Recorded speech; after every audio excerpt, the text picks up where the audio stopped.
حاضرین محترم، آج دنیا یہ سمجھ رہی ہے کہ چند ایسے ناخلف لوگ جو یہ کہہ رہے ہیں کہ ہم مسلمان ہیں اور یہی تعلیمات اسلام ہے. نہیں، تعلیمات اسلام کو دیکھنا ہے. اسلام کی حقیقی تعلیم اگر کسی نے دنیا کے سامنے پیش کی ہے تو وہ غریب نواز نے پیش کی ہے. بتایا کہ اسلام یہ نہیں کہتا کہ کسی پر ظلم کیا جائے، اسلام یہ نہیں کہتا کسی کو ناحق قتل کیا جائے. اسلام تو یہ ہے کہ کوئی اگر تکلیف بھی دے تو اس کے لیے رحمت کی دعائیں کرو. اسلام کو پیش کس نے کیا؟ یہ ناقد دہشت گردوں نے اسلام کی شبیہ کو اپنے ذمہ نہیں لیا کہ ہم اسلام کے پیشوا ہیں. ہمارے نزدیک سارے عالم انسانیت کے مسلمانوں کے نزدیک اگر کوئی اسلام کا پیشوا ہے، اگر کوئی اسلام کا رہبر و رہنما ہے تو ہم کہیں گے کہ وہ معین الدین ہے، ہم کہیں گے کہ وہ قطب الدین بختیار کاکی ہے، ہم کہیں گے کہ وہ نظام الدین محبوب الہی ہے، نصیر الدین جہالت دہلوی ہے اور بندہ نواز کے سردار ہے. اسلام کے یہ پیشوا انہوں نے اسلام کو متعارف کرایا. کیسے کرایا؟ کسی پر ظلم نہیں کیا. کیوں؟ ہم اور آپ جس نبی کا کلمہ پڑھتے ہیں، کیا فرمایا حضور پاک علیہ الصلوۃ والسلام نے؟ تم زمین والوں پر رحم کرو، اللہ تم پر رحم کرے گا. اور آقا کریم علیہ الصلوۃ والسلام نے جہاں یہ حدیث فرمائی، خیر نہیں لگایا.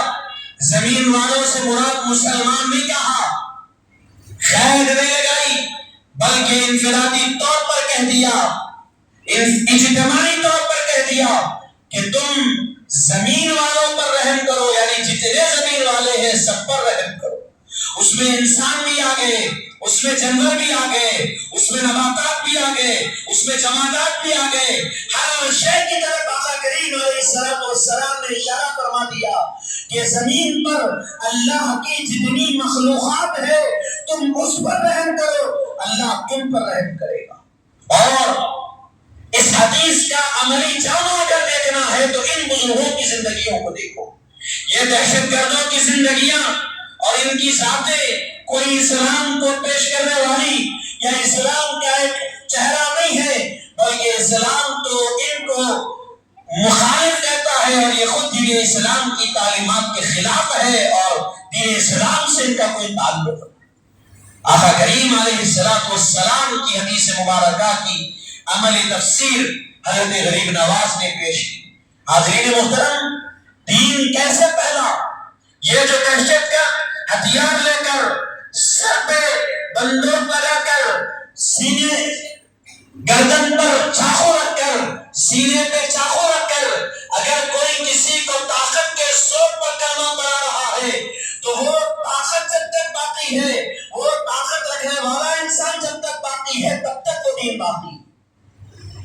ایک انسان ہے، طاقتور ہے، ظلم کر رہا ہے، ظالم ہے، اور سر پر یا گردن پر یا سینے پر ہتھیار رکھ کر کلمہ پڑھا رہا ہے تو آگے پڑھنے والا خوف سے پڑھ رہا ہے، محبت سے نہیں پڑھ رہا.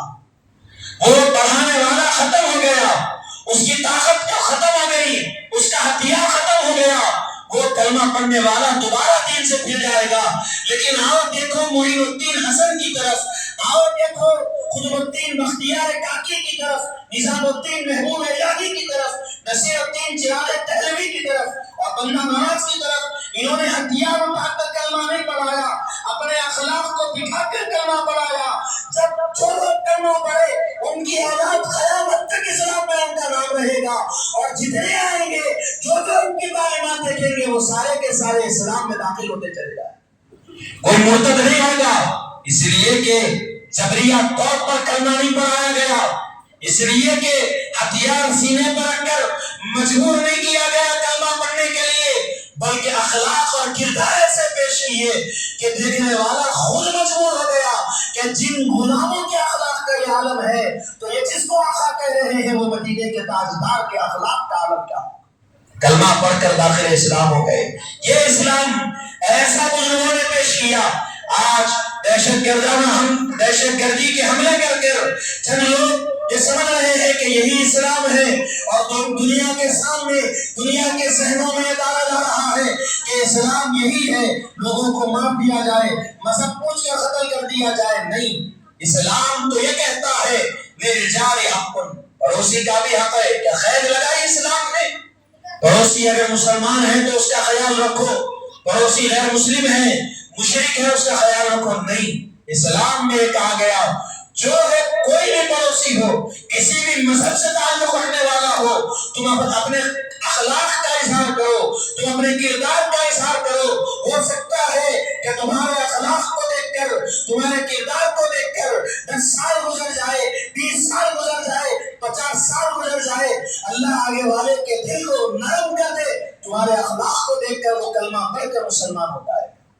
لیکن تم اگر کسی اور مذہب کا ہے، میں کیوں اس کے ساتھ اس نے سلوک کروں، کہ میں کیوں اس کے ساتھ اچھا رویہ رکھوں، یہ سوچ کے اگر خطر وارت گیری کرو گے، دشمنی پیدا کرو گے، تو کیا بتاؤ اسلام کیسے پھیلے گا؟ اور اسلام کی تعلیمات سے تم اپنے حد تک محدود کر رہے ہو، اور اسلام ایک محدود مذہب نہیں ہے، بلکہ اسلام عالمگیر مذہب ہے اور پھیلا ہوا مذہب۔